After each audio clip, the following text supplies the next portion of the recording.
داتا صاحب رحمت اللہ ایک جگہ فرماتے ہیں، وہ شرابی جو شراب خانے میں لوگوں کے لیے بے ضرر ہو چکا ہے، وہ اس عالم دین سے بہت بہتر ہے جو مسند رسالت پر کھڑا ہو کر طالب دنیا ہے۔ کشف و کرامت کے لیے کہتے ہیں کہ یہ بھی حضور پاک صلی اللہ علیہ وسلم کے معجزوں میں سے ایک واقعہ ہے، یہ انہی کی عطا ہے، وہ کرائیں تو کرائیں ورنہ کچھ نہیں۔ پچھلے برسوں میں جو خصوصیت سے اثر پڑا ہے پڑنا ہی تھا، بہرحال ہماری تو ابتدا ہی تصوف سے ہوئی ہے۔ جو شخص جنگل میں جا رہا ہے اور صاحب حال ہے، کچھ عرصے کے بعد اس کے پاس بھی میلہ لگنا شروع ہو جائے گا اور کچھ عرصہ بعد وہاں بھی خانقاہ بن جائے گی۔ تارک الدنیا سے مراد یہ ہے میرے خیال میں کہ وہ انسان طالب دنیا نہ ہو، مال کی محبت میں مبتلا نہ ہو اور آسائش وجود میں مبتلا نہ ہو۔ دنیا میں رہ کر بھی وہ تارک دنیا ہو گیا۔ اگر ہم ڈیفائن کریں کہ تصوف کا مطلب یہ ہے کہ انسان کا دوسرے انسانوں کے لیے بے ضرر ہو جانا اور اس کا پھر لوگوں کے لیے منفعت بخش ہو جانا، تو لوگوں کے لیے ہی جب کوئی ایسا واقعہ ہو جاتا ہے تو پھر یہ شخص تارک دنیا ہو ہی نہیں سکتا، ممکن ہی نہیں۔ نہ سوچ الگ ہو سکتی ہے، نہ وجود الگ ہو سکتا ہے، نہ ہمارا غم الگ ہو سکتا ہے، نہ خوشی الگ ہو سکتی ہے۔ نظر ہماری، نظارہ دنیا، تارک دنیا کیسے ہو گیا؟ تو ہماری ساری ٹریننگ اسی دنیا کے اندر ہے۔ تارک الدنیا تو ناممکنات کا نام ہے۔ سوال یہ ہے کہ حد فاصل کا فیصلہ کون کرے گا؟ وہ فیصلہ کرنے والا ہی تو صاحب حال ہوتا ہے، وہی تو وقت کا صوفی ہوتا ہے جو بتاتا ہے کہ سماج میں یہاں دراڑ آ گئی، یہاں ٹوٹ پھوٹ ہو گئی، اس چیز کو یہاں روک دیا جائے۔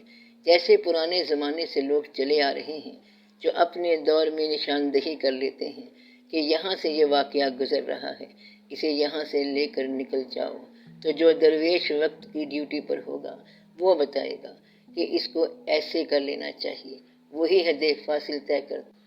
جس طرح نبوت موروثی نہیں ہوتی، اسی طرح تصوف بھی وراثت نہیں ہے۔ آستانوں کے اندر صادق مشائخ کرام نے کسی نہ کسی طور پر اپنے جانشین مقرر کر دیے، سجادگان اور خلفاء بھی آ گئے۔ خواجہ معین الدین چشتی رحمت اللہ کا جہاں ذکر آئے گا بہت کم لوگوں کو پتہ ہوگا۔ عثمان ہارونی رحمت اللہ آپ رحمت اللہ کے مرشد ہیں، یعنی مرشد اتنا نمایاں نہیں ہوا جتنا مرید ہو گیا۔ داتا صاحب رحمت اللہ کے مرشد کا کسی کو پتہ نہیں اور آپ رحمت اللہ اتنے اہم ہیں۔ سجادے کا مقرر کرنا یا خلیفے کا مقرر کرنا اس صفت کے بغیر جو ان کے پاس تھی، لہذا نتیجہ کیا نکلا؟ زاغوں کے تصرف میں عقابوں کا نشیمن، آستانہ بنانا، خانقاہ کے طور پر چلانا، یہ نظام اس طرح نہیں ہونا چاہیے، خانقاہی نظام اس طرح نہیں چلنا چاہیے۔ داتا صاحب رحمت اللہ واحد فقیر ہیں جنہوں نے خانقاہی نظام میں کنٹریبیوٹ نہیں کیا۔ انہوں نے کوئی خلیفہ مقرر نہیں فرمایا تھا، بعد میں خانقاہ بن گئی ہو تو یہ دوسری بات ہے۔ اب آپ اصل کی طرف آ جائیں۔ تصوف آخر کیوں؟ کوئی چیز تو ایسی ہے جو اس کے بغیر حل نہیں ہوتی۔ چھوٹی سی بات ہے، دو شخص بے یک وقت یکساں طور پر نماز پڑھنے والے، دین میں چلنے والے، حج کرنے والے، ساری عمر اکٹھا رہنے والے عین ممکن ہے ان میں سے ایک مسلمان ہو اور دوسرا منافق۔ منافقت جو کہ دین کے عمل میں شامل ہوتی ہے، منافقت کو سماج سے نکالنے کا واحد طریقہ تصوف ہے، اور چونکہ ہم منافقت سے اوپریسڈ، مغلوب ہو گئے ہیں، لہٰذا اس کا تصوف کے بغیر کوئی چارہ نہیں، کوئی راستہ نہیں، تو لوگ ادھر چل پڑے، آستانے کی طرف لوگ چل پڑے، یہ جانتے ہوئے کہ اس کے پیچھے ایک بات ہے، یعنی اپنے اندر صداقت پیدا ہونی شروع ہو گئی۔ تصوف ہی ایسا مقام ہے جہاں ہم منافقت کو ختم کر سکتے ہیں، اور کوئی طریقہ ہی نہیں، کیونکہ منافقت وہی عمل کرے گی جو دین والا کر رہا ہے۔ تصوف جو ہے اصلاحی نیت ہے اور منافقت سے بچنے کا طریقہ بھی ہے۔ انسانوں کے اندر مزاج کا فرق ہے اور دین پر کاربند ہونے کے لیے، یعنی زندگی بذات خود ایک آزمائش ہے، اوپر سے دین کے فرائض لگے ہوئے ہیں، انسان تو بیچارہ پریشان ہو جائے گا۔ انسان کا جو مزاج ہے طریقت اس کے مطابق چلتی ہے۔ اس میں کوئی فرق نہیں کہ حضرت علی رضی اللہ تعالیٰ عنہ سے سلسلہ ملا ہے یا حضرت ابو بکر صدیق رضی اللہ تعالیٰ عنہ سے۔ شجرہ یوں چلتا ہے کہ آپ کس کے مرید ہیں، اور اس طرح یہ شجرہ چلتا ہوا حضرت علی رضی اللہ تعالیٰ عنہ یا حضرت ابو بکر صدیق رضی اللہ تعالیٰ عنہ تک جا ملتا ہے، اور آخر میں حضور پاک صلی اللہ علیہ وسلم سے جا ملتا ہے۔ بات ساری حضور پاک صلی اللہ علیہ وسلم کی اہمیت کی ہے۔ کوئی سلسلہ زیادہ چلا اور ان کے زیادہ لوگ اس برے صغیر میں آ گئے، کچھ لوگ ادھر چلے گئے، اس لیے تقریباً سارے صحابہ کرام رضی اللہ تعالیٰ عنہ سے سلسلے چلے ہیں۔ ہمارے برے صغیر میں یہ حوالہ زیادہ ہے۔ ہمارے ہاں جو نقش بندی سلسلہ ہے وہ حضرت ابو بکر صدیق رضی اللہ تعالیٰ عنہ سے متعلق ہے۔ مجدد صاحب نے بڑی عطا کی ہے، بڑی توجہ لوگوں کی ادھر کرائی ہے۔ انہوں نے عبادت کے سلسلے میں تاکید کی ہے، پابندی لگائی ہے، تاکہ دین الہی جیسے واقعات ظہور پذیر نہ ہوں۔ اگر لوگ قوالی کو ہی دین بنا لیں تو عزیز میاں جیسے لوگ آ جائیں گے۔ داتا صاحب رحمۃ اللہ کا عرس ہو تو وہاں حضرت داتا صاحب رحمۃ اللہ کے علاوہ سب کچھ ہوتا رہے گا۔ اس سے بچنے کے لیے کہا گیا کہ دین پر پورے کار بند ہو جاؤ۔ واسی صاحب سے یہ پوچھنا چاہوں گی کہ کیا رسول کریم صلی اللہ علیہ وسلم صوفی تھے؟ کیا ہم انہیں صوفی کہہ سکتے ہیں؟ آپ صلی اللہ علیہ وسلم صوفی ہی کیا، اصفیاء گر ہیں۔ آپ صلی اللہ علیہ وسلم ہی کی برکت سے سارا کارخانہ چلتا ہے، سارے علوم چلتے ہیں، مگر جہاں دقت پیدا ہوتی ہے غور کرنے میں۔ جب ایک عمل دے دیا شریعت نے، دین مکمل ہو گیا، تو اس کے بعد اس دین میں اضافے کی گنجائش نہیں ہے۔ حضور پاک صلی اللہ علیہ وسلم کے پاس کوئی آدمی آیا اور عرض کیا کہ حضور صلی اللہ علیہ وسلم، میں مسلمان ہونا چاہتا ہوں۔ آپ صلی اللہ علیہ وسلم نے فرمایا کلمہ پڑھو۔ اس نے پوچھا اب کیا کروں؟ ارشاد ہوا جو کچھ ہم کر رہے ہیں۔ امن کا زمانہ ہے تو کچھ کاروبار کر لو، جہاد کا زمانہ ہے تو ہمارا ساتھ دو۔ کتاب نہیں پڑھنے کو دی۔ آپ صلی اللہ علیہ وسلم کے فیض سے سارا تصوف چلتا ہے، بلکہ اس حد تک کہ ایک صوفی اور ایک ظاہری شریعت والا دونوں اکٹھے ہوں، ان سے پوچھا جائے کہ دین کیا ہے، حضور پاک صلی اللہ علیہ وسلم کے حوالے سے وہ یہ کہے گا دین یہ ہے کہ اللہ پر ایمان لانا جیسے حکم ہے، اور اللہ کی بھیجی ہوئی کتابوں پر ایمان لانا۔ صوفی یہ کہے گا دین مجھے یہ سمجھ میں آیا ہے کہ دین بھی حضور پاک صلی اللہ علیہ وسلم پر نثار ہے۔ یہ بات حضور پاک صلی اللہ علیہ وسلم سے محبت کے بغیر سمجھ میں نہیں آ سکتی، اور اگر محبت نہ ہو تو یہ کہنا جرم ہے اور منع ہے۔ اور یہ بات یاد رکھنے والی ہے کہ حضور پاک صلی اللہ علیہ وسلم کی ہستی واحد ہستی ہے اس کائنات میں، آج تک جس پر نعت کہی جا رہی ہے۔ دیکھنے والوں نے کیا کہا، دیکھے بغیر والوں نے کیا کہا، اور ان کے نعت کے انداز میں غور سے بیٹھنے والا شاعر یہ گواہی دیتا ہے کہ ایک واردات ہوئی ہے۔ کوئی نعت کہنے والا شاعر یہ نہیں کہے گا کہ بغیر آنسوؤں کے نعت ہوئی۔ گویا آج تک ان صلی اللہ علیہ وسلم کی توجہ رائج چلی آ رہی ہے۔ غیر مسلموں نے آنسوؤں کے ساتھ نعت لکھی ہے۔ یہ ایک واقعہ ہے جسے آپ یوں کہہ سکتے ہیں کہ وہ نگاہ آج بھی اپنے اسی انداز سے کام کر رہی ہے جس انداز سے آپ صلی اللہ علیہ وسلم کی محفل میں موجود رہنے والوں کے لیے کار کرتی۔ ایک شعر شاید اس کیفیت کو زیادہ واضح کر دے۔ اس نظر میں فاصلے صدیوں کے بھی حائل نہیں، اپنے درویشوں سے وہ ہر دور میں آ کر ملے۔ آپ صلی اللہ علیہ وسلم کے بعد آپ کے جانشینوں میں جہاں شریعت ظاہری ضرورت میں چلی گئی، فتوحات میں چلی گئی اور واقعات میں چلی گئی، اہل باطل ان راستوں سے گزرے جن راستوں سے کوئی گزر ہی نہیں سکتا تھا۔ ابتلا کا راستہ، کربلا کا راستہ، خاموشی کا راستہ، بعض اوقات بے شمار دقتوں کا راستہ۔ اہل دل اس مقام پر پہنچتے ہیں جہاں ظاہراً شریعت والے نہیں پہنچ سکتے۔ آپ یوں کہہ لیں کہ عام آدمی اپنا حق مانگے گا اور جو صاحب تصوف ہے وہ اپنا حق بھی دے دے گا۔ یہی لوگ ہیں جن کے دم سے اسلام کے اندر رونق اور چراغاں ہیں۔ رسول پاک صلی اللہ علیہ وسلم کو صوفی کہنے کا معاملہ تو پیغمبر کو پیغمبر ہی کہو، رسول صلی اللہ علیہ وسلم کو رسول صلی اللہ علیہ وسلم ہی کہو۔ ان کو آپ دوسرا نام نہ دیں، بلکہ کسی صوفی کو بھی صوفی نہ کہو، کسی انسان کو انسان کہو، دل والے کو دل والا کہو، تصوف کا کسی شعبے کے طور پہ جائزہ نہ لو۔ اب یہ بات کہ گزشتہ کچھ عرصے سے تصوف کی طرف زیادہ رجحان ہے، اور شاید اسی حوالے سے نعت بھی زیادہ لکھی جا رہی ہے۔ نعت اگر ضرورت بن جائے، سیاسی ضرورت بن جائے، تو یہ بھی فائدہ نہیں لائے گی۔ ممکن ہے کچھ لوگوں کے لیے یہ سیاسی ضرورت ہو، اور اگر یہ محبت کے طور پر ہو رہی ہے تو مبارک ہو۔ اصل بات یہ ہے کہ تصوف سمجھو، اللہ کریم کی عنایت سمجھو، حضور پاک صلی اللہ علیہ وسلم کی محبت سمجھو، اپنی صداقت سمجھو، یا اچانک اپنی روحانیت سمجھو کہ اس ملک کے لیے ضرور خوشخبری کا موقع ہے، اور یہاں اہل دل حضرات ضرور اپنا پارٹ پلے کریں گے۔ سوال یہ پیدا ہوتا ہے کہ جیسے سب لوگوں کے فرائض منصبی ہیں، جسے عام زبان میں کہا جاتا ہے کہ ڈیوٹی ہے، تو کیا اہل ملامت کا یہ فرض نہیں کہ یہ بھی عام لوگوں کو فیض پہنچائیں؟ تصوف فیض پہنچانے کا پابند نہیں ہے۔ دو قسم کے لوگ ہیں، کچھ لوگ اپنی نجات چاہتے ہیں، تصوف اپنی ذات کی تکمیل کے لیے ہے۔ غلام فریدہ او دیاں او جانے تو اپنی توڑ نبھا، یہ بھی تصوف والے لوگ ہیں۔ ان سارے گروہوں میں سے کسی نہ کسی ایک کو فائز کر دیا جاتا ہے کہ اب تم لوگوں کی اصلاح کرو، لوگوں کو یہ بتاؤ۔ لوگوں کی ایک بیماری ہوتی ہے، کیا بڑی عجیب بیماری ہوتی ہے، یعنی مایوسی، اور کوئی بیماری نہیں ہوتی۔ تصوف اسی بیماری کا علاج ہوتا ہے کہ مایوسی سے بچاؤ، اپنے آپ سے مایوس ہونا، اپنے خدا سے مایوس ہونا۔ باقی امیری بھی آتی ہے، غریبی بھی رہتی ہے، غریب بھی پر امید ہو سکتا ہے اور امیر بھی، لیکن مایوسی جو ہے، فرسٹریشن، تصوف اس سے نکالتا ہے۔ اور ہر تصوف والا بھی یہ نہیں کرتا، ہر کسی کو اجازت ہی نہیں ہوتی۔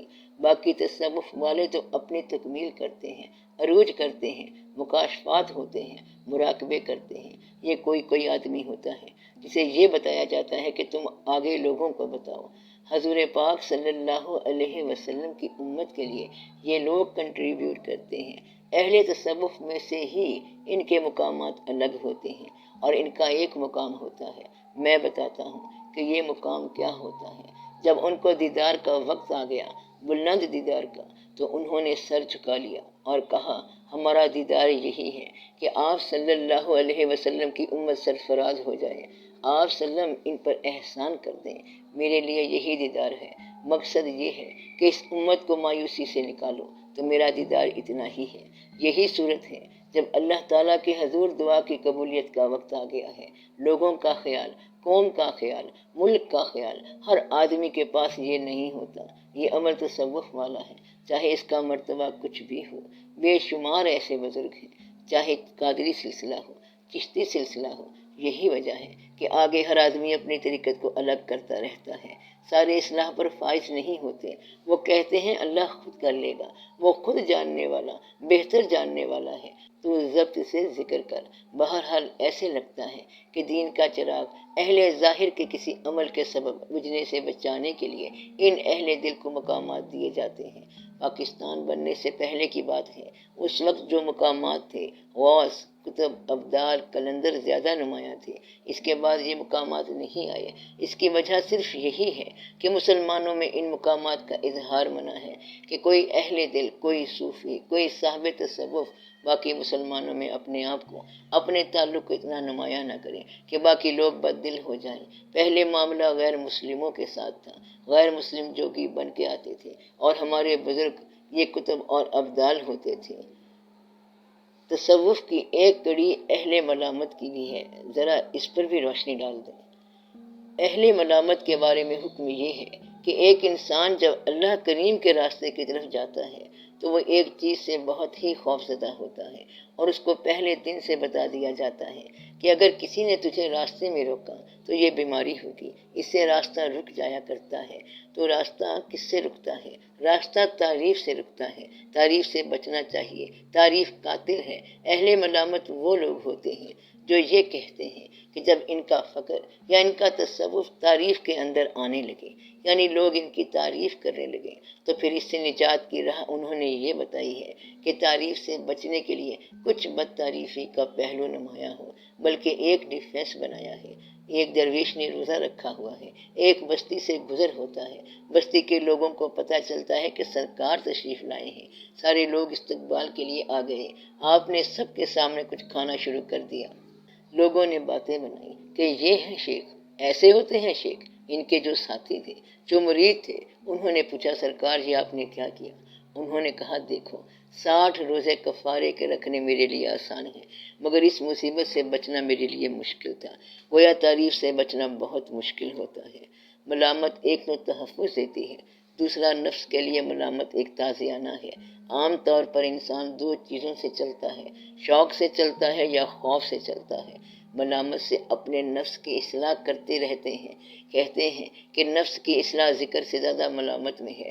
ایک اور فیصلہ ملامت کے بارے میں ایک بزرگ نے کہا دیکھو اگر ملامت ہی اپنانی ہے تو کیا یہ ملامت کافی نہیں کہ اس ماحول میں نماز پڑھنے جائیں جبکہ لوگ کہیں تو جھوٹی نماز پڑھ رہا ہے۔ ملامت والوں کا ایک پورا طبقہ ہے، وہ اہل دل ہیں، وہ قرآن پڑھنے والے ہیں، اللہ کی یاد کرنے والے ہیں، مگر انہوں نے لوگوں سے راستہ مخفی کر لیا ہے۔ بابا بلے شاہ رحمۃ اللہ نے کہا تھا شرع کہے چل مسجد اندر، حق نماز ادا کر لے، اور اس کے مقابلے میں عشق کہے بوہا یار دا کعبہ، پی کے شراب نفل پڑھ لے۔ شرع کہے اساں شاہ منصور نو سولی اتے چاڑے اسی، عشق کہے تساں چنگا کیتا بوہے یار دے واڑے اسی۔ ملامت یہ ہے کہ مجھے سید نہ کہو، کیوں نہ کہو؟ کیونکہ ہمارا عمل اس طرح کا نہیں ہے۔ تو ہمارے ہاں عموماً یوں ہوتا ہے کہ بعض اوقات خدا نخواستہ جو کم ظرف سے مرید ہوتے ہیں وہ صرف شیخ ہی کو سب کچھ سمجھتے ہیں، خدا پیچھے رہ جاتا ہے۔ شاید اس وجہ سے بھی لوگ تصوف سے بدکتے ہوں گے۔ نہیں، تصوف سے بدکنے کی اور وجوہات ہیں۔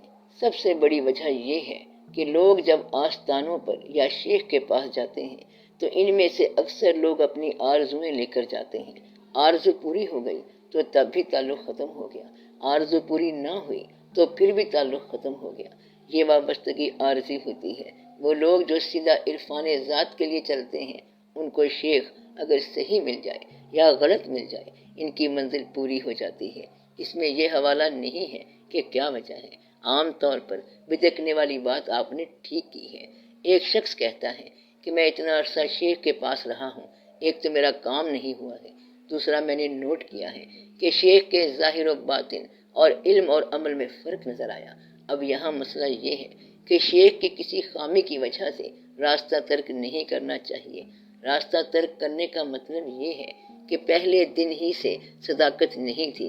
صداقت کا راستہ کبھی ترک نہیں ہوتا، چاہے اس کے سامنے سارے ماحول کاذب ہو جائے، پرواہ نہیں۔ اس لیے جو بدکنے والے ہیں وہ بدکنے کی وجہ دریافت کر ہی لیتے ہیں، مگر چلنے والے چل بھی رہے ہیں۔ حوالہ اس لیے ہوتا ہے کہ اس کو عملی طور پر کر کے دکھاؤ۔ مثلاً اسلام کہتا ہے کہ معاف کر دو، مگر معاف کیسے کریں؟ جس نے آج تھپڑ لگایا ہے اسے معاف کیسے کریں؟ وہ پھر کر کے دکھاتا ہے کہ یوں کر دو، کل جو آیا تھا وہ میرے بھائی کا قاتل تھا، ہم نے اسے کھانا کھلایا تھا، ہم نے اسے معاف کر دیا۔ وہ جو عمل ہے جو شیخ نے کر کے دکھایا ہے، اس لیے اس کو عملی سطح پر قابل عمل دکھایا۔ عام طور پر ہم دیکھتے ہیں کہ اہل تصوف یا جو بزرگ ہیں اسلام کا، وہ عمل جو بظاہر مشکل ہے وہ کر کے دکھا دیتے ہیں، یعنی وہ فکر ان کے حال پر نافذ ہوتا ہے، اس لیے وہ صاحب حال کہلاتے ہیں۔ کیا ہمارے عہد کی جو معاشی مجبوریاں ہیں اور جو معاشرتی ٹوٹ پھوٹ ہے، اس میں لوگ ایک طلب کے لیے، توجہ چاہنے کے لیے اور ایک تسلی کے لیے تصوف کی طرف آ رہے ہوں۔ ہم تصوف کی ایک اور تعریف کرتے ہیں، زندگی کا عمل، انفرادی زندگی کا عمل۔ اگر یہ عمل ہم ذہن کے حوالے سے کریں تو ہم کہیں گے کہ وہ مفکر ہے جو اپنی زندگی کے تمام عوامل کو ذہن کے حوالے سے گزارے، ہم کہیں گے فکر والا ہے، مفکر ہے۔ اگر دل کے حوالے سے ہر واقعے کو گزارے تو آپ کہیں گے کہ یہ شخص شاعر ہے۔ اسی طرح کوئی شخص یہ عمل روح کے حوالے سے گزارے تو کہا جائے گا کہ وہ روحانیت والا آدمی ہے۔ تصوف کا مطلب یہ ہے کہ زندگی کے اندر ہونے والے ہر واقعے کو اللہ تعالیٰ کی طرف سے جانے، یعنی اس کے حوالے سے گزارے۔ پھر ہم کہیں گے کہ اس کے اندر تصوف کا خیال پیدا ہو گیا ہے۔ یہاں سے ایک اور سوال کی جسارت، تصوف کے لیے آپ نے زور دیا تصور شیخ پر یا توجہ پر یا تعلق پر۔ جناب واصف رحمۃ اللہ کی توجہ درکار ہے۔ تصوف اور اس کے تاثرات اور اس کا ارتقاء اور اس کی طرف رجحان، یہ تو بعد میں سوچا جائے گا۔ پہلے تو یہ ہلکی پھلکی وضاحت ہونی چاہیے کہ تصوف ہے کیا، تاکہ ہمیں سمجھ آ جائے۔ آپ کی، سہیل عمر کی اور اشفاق احمد صاحب کی بات سے یہی محسوس ہوتا ہے کہ تصوف شریعت یا دین کی کوئی اپلیکیشن ہے، اس انداز کی کہ جس سے آسانی پیدا ہو اور محبت پیدا ہو، یا آپ یوں کہہ لیں کہ یہ تصوف کوئی اپلائیڈ ریلیجن بن جاتا ہے۔ میرا جہاں تک خیال ہے، میں تو یوں کہوں گا، ذرا اس انداز سے ہم سوچ سکتے ہیں کہ ایک مذہب کو ہم لوگوں نے یا انسانوں نے ڈیفینڈ کر رکھا ہے عمل کے ذریعے۔ ہم اس پر چلتے رہے کہ مسلمانوں کا عمل ہے کہ اسلام محفوظ ہے۔ اس کے اندر یہ بھی واقعہ ہے کہ اسلام کی حفاظت اللہ کریم نے اپنے ذمہ لے رکھی ہے، اور جس نے اسے محفوظ فرمایا ہے وہ اسی اسلام کی حفاظت کے لیے اپنے اس دین کے ماننے والوں میں ایک خاص قسم کا شعور اور خاص قسم کا عرفان عطا فرماتا ہے۔ اس کا فارمولہ یہ نہیں ہے کہ مغرب نے کچھ کر لیا ہے تو مشرق بھی ضرور وہی کرے گا۔ ہم یہ کہہ سکتے ہیں کہ پچھلے 20 برسوں میں جن کا ذکر آپ نے کیا ہے، عنایات کا سلسلہ زیادہ ہو گیا ہے اللہ کریم کی طرف سے۔ جب ہم تصوف کی تاریخ کو دیکھتے ہیں تو ہر صوفی الگ الگ انداز سے آیا ہے۔ دین ایک ہے، شریعت ایک ہے، تصوف کے سلسلے بہت ہیں، چشتی، قادری، نقشبندی، سہروردی۔ ان سلسلوں کا مطلب ہی یہی ہے کہ اس ملک کے جغرافیائی حالات پر شریعت کے نافذ ہونے، یعنی کہ قلوب پر نافذ ہونے کے لیے اور لوگوں میں آسانی پیدا کرنے کے لیے خاص طریقت، خاص مزاج دیا۔ اگر کسی میں موسیقی کا شعور ہے تو اس کو چشتی طریقت میں وابستہ کر دیا جاتا ہے۔ نعت، قوالی اور منقبت اس کے انگ میں شامل ہوتے ہیں، اور دین کا شعور بھی حاصل کرتا ہے، لیکن اپنے انداز سے کرتا ہے۔ مطلب یہ کہ ہر دور میں اپنے وقت کی ضرورت کے مطابق اللہ تعالیٰ نے کچھ ایسا انتظام کیا ہے کہ لوگوں کو دین کے قریب لانے کے لیے کسی نہ کسی شخص کو عرفان، صداقت یا محبت عطا کر دی جاتی ہے۔ ایک چیز بڑے غور والی ہے کہ شریعت پر عمل کرنے والے کو کیوں ضرورت محسوس ہوگی کہ وہ تصوف کی طرف آئے یا ادھر آنا لازم ہے۔ غالباً اس کی وجہ یہ ہے کہ اہل شریعت، اہل ظاہر عبادت کرتے کرتے یا دین کو تبلیغ میں شامل کرتے کرتے یا بے تعلق تبلیغ میں چلتے چلتے تبلیغ اس مقام تک چلی جاتی ہے کہ لوگوں کے دل آپس میں مانوس نہیں ہوتے یا ان میں محبت نہیں بڑھتی۔ تبلیغ پھیلتی چلی جاتی ہے اور دل جدا ہوتے رہتے ہیں۔ تو اس سلسلے کو دور کرنے کے لیے پھر ایک اہل دل آ جاتا ہے، وہی اہل دل جو پرانے زمانے میں آیا کرتا تھا اور خدا نخواستہ لوگوں کو مذہب سے جو مایوسی ہو رہی ہوتی ہے اس سے بچانے کے لیے کہتا ہے میرے قریب آؤ۔ وہ تیمارداری کرتا ہے۔ تیمارداری اس کی یہی ہے کہ آپ جو بیمار ہو چکے ہیں قریب آؤ، ہم آپ کو اللہ کے قرب کا راستہ بتاتے ہیں۔ دین بھی انہی لوگوں کے ذریعے پھیلا۔ مقصد یہ ہے کہ ہر دور میں، خاص طور پر پچھلے زمانے سے آپ دیکھ رہے ہیں کہ لوگوں کا دین سے محبت کے طور پر کسی ایک ایسے عمل میں شریک ہو جانا، یہ تصوف کا عمل ہے۔ اب اس میں ایک چیز کہ انسانی سطح پر کسی شخص کا باشعور ہو جانا، وابستہ ہو جانا یا گہرائی میں چلے جانا، اس سے کسی سماج کا کوئی تعلق نہیں۔ یہ اسی طرح ہے جس طرح خدا نخواستہ کوئی خدا ہو جائے، بے شک ہو جائے، بلند ہو جائے، اس سے کسی کو کیا فرق پڑتا ہے۔ مقصد یہ ہے کہ جو اہل دل لوگ ہیں ان میں بے شمار ایسے تصوف والے ہیں جو بہت ہی بلندیوں تک گئے ہیں، جن کا ذکر ایسے کسی تذکرے میں نہیں ہے۔ کوئی ایسا انسان ہے جس کو اللہ تعالیٰ نے یہ اذن عطا فرمایا ہو کہ وہ اپنے تصوف یا اللہ تعالیٰ کے احکام کے مطابق اللہ تعالیٰ کے محبوب صلی اللہ علیہ وسلم کی امت کو اجتماعی طور پر اس محبت کی دعوت میں شامل کرتا ہے۔ یہاں پر ایک بڑی عجیب سی بات ہو گئی۔ تصوف اور شریعت کے درمیان کچھ فرق کے طور پر آپ اندازہ لگا سکتے ہیں کہ کربلائے معلیٰ میں جو واقعہ ہوا کہ حضرت امام علی مقام علیہ السلام کو شہید کرنے کے بعد لوگوں نے نماز ادا کی، شریعت والوں نے شریعت ادا کی، طریقت کو پہچانے بغیر کہ محبت اللہ کے رسول صلی اللہ علیہ وسلم اور اہل بیت رضی اللہ تعالیٰ عنہ کی محبت کیا ہوتی ہے۔ محبت کو ترک کر کے دین کے ایک بنیادی اصول ایز اے پرنسپل کے طور پر اس پر چلتے گئے، پرسن کو نکال کر، تو تصوف جو ہے وہ پرسن فرد کو اہمیت دیتا ہے اور اس کے ذریعے سے، اس ریفرنس کے ذریعے لوگوں کے اندر صداقت کا شعور پیدا کرتا ہے۔ آپ پاکستان کی تخلیق دیکھیں، سب جانتے ہیں کہ پاکستان کا مطلب کیا، لا الہ الا اللہ۔ حالانکہ پاکستان کا مطلب یہ نہیں ہے، پاکستان کا مطلب ملک ہے، لا الہ الا اللہ کا مطلب تو کچھ اور ہی ہے نا۔ یعنی کہ جو مذہب ہے وہ ایک ایسے پریکٹیکل انداز میں لوگوں کے مزاج میں شامل ہو گیا کہ لوگ وابستہ خیال ہو گئے۔ تو تصوف کا مطلب یہی ہے کہ لوگوں کو شریعت کے اندر محبت کے طور پر دین میں شامل ہو جانا، یعنی دین کو، شریعت کو محبت کے ساتھ سجدہ کرنا۔ ایک آدمی سجدہ کر رہا ہے اور ایک دوسرا آدمی بھی سجدہ کر رہا ہے، جو محبت کے ساتھ سجدہ کر رہا ہے اس کو ہم کہیں گے اہل تصوف، اور جو صرف سجدہ کر رہا ہے اس کو اہل نظر کہیں گے، یعنی شریعت والا۔ شریعت محبت جو ہے اسے ہم کہیں گے طریقت۔ طریقت میں اپنے شیخ، اپنے رہبر کے ساتھ، اپنے گرو کے ساتھ جو وابستگی ہے یہ بھی ضروری ہے۔ تصوف اس شیخ کے بغیر نہیں چل سکتا، اور جس طرح اللہ کریم نے اسلام کی حفاظت اپنے ذمہ لی ہے، اللہ ہی کی طرف سے ان لوگوں کو بھی شعور عطا ہوتا ہے کہ عام لوگوں کو مایوسی سے نکالا جائے۔ اور اب جو آپ نے کہا کہ پچھلے 20 برسوں میں تصوف کی طرف زیادہ رجحان ہوا ہے، تو اشفاق صاحب کی یہ بات بڑے غور والی بات ہے۔ اس کی بڑی وجہ جو آپ نے بیان کی وہ صحیح ہے، اس کے برعکس بھی صحیح ہے کہ لوگ مذہب کے زنگ سے بچنے کے لیے تصوف کی طرف مائل ہوئے، یعنی مذہب کے اندر جو سختی نظر آئی، جو اہل شریعت کے اندر تیزی اور سختی اور دوسرے واقعات نظر آئے، ان سے بچنے کے لیے دل والوں کی تلاش شروع کر دی، اور دل والوں کی تلاش کرنے والے دل والے ہی ہو جایا کرتے ہیں۔